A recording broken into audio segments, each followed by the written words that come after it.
everybody. Thank you for tuning into this week's episode of Weekly Words. I pray that this last week has been great for you.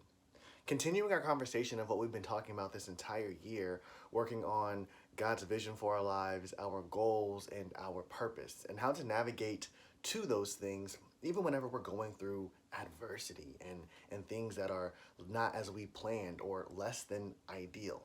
So today I want to propose the question that I know that I've asked myself numerous times throughout my life, and I'm sure a lot of you has asked as well. Am I strong enough to keep going?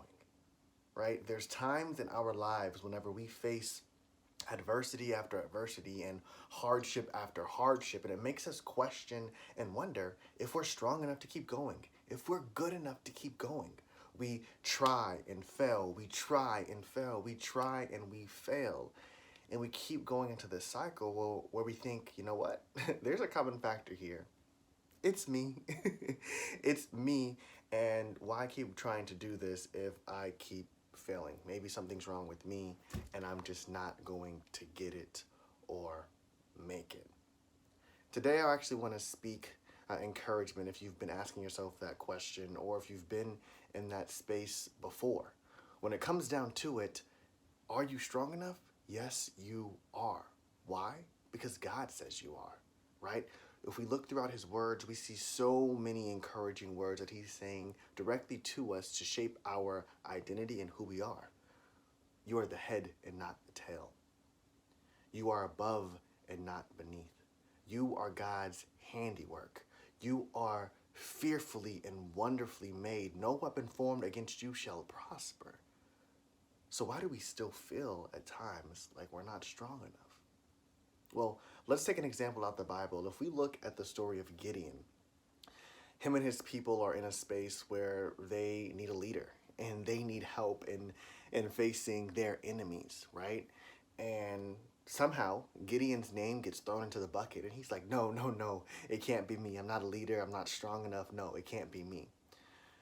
He was filling his head with doubt and insecurity and feeling as if he wasn't qualified or good enough.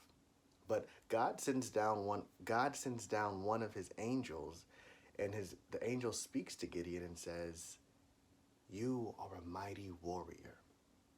Now, Gideon had a choice in that moment to listen and believe the words that he had been saying to himself about not being strong enough and being insecure and saying he wasn't ready. Or he could have listened to the words from the angel, which is directly from the word and mouth of God.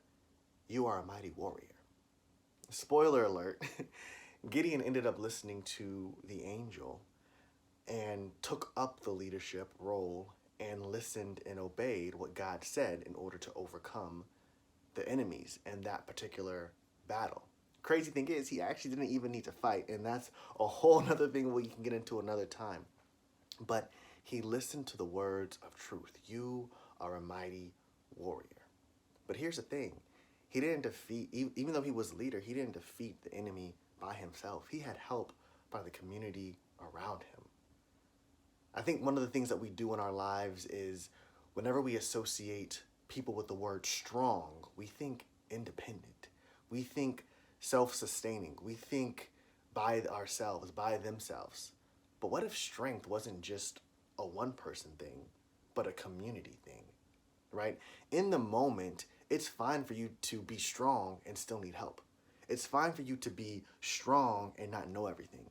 It's fine for you to ask for help with the people around you and the resources God has given you. That is not a sign of weakness. That's actually another sign of strength. Being vulnerable and asking for help and giving other people the opportunity to grow and lead as well. So if you're sitting there asking yourself the question, am I even strong enough to keep going? Yes, you are. A better question is, what words are you listening to and what words are you allowing to feed your mind and your heart and your spirit? The words that we tell ourselves on the inside are what's going to manifest into our actions, manifest into our character, and manifest into our ability to take hold of the purpose that God has for us. So anytime you're asking yourself that question, am I strong enough? I urge you to remind yourself that you are the head and not the tail, that you are fearfully and wonderfully made, that you are God's handiwork, and that no weapon formed against you shall prosper. You are strong enough, period. The question is, what words are you listening to, and what are you going to believe about yourself? And I encourage you to listen to the word of God and believe truth, not doubt and insecurity. Like I said, we are God's handiwork, and there's greatness inside of us. We just got to get it out and let it blossom through the world.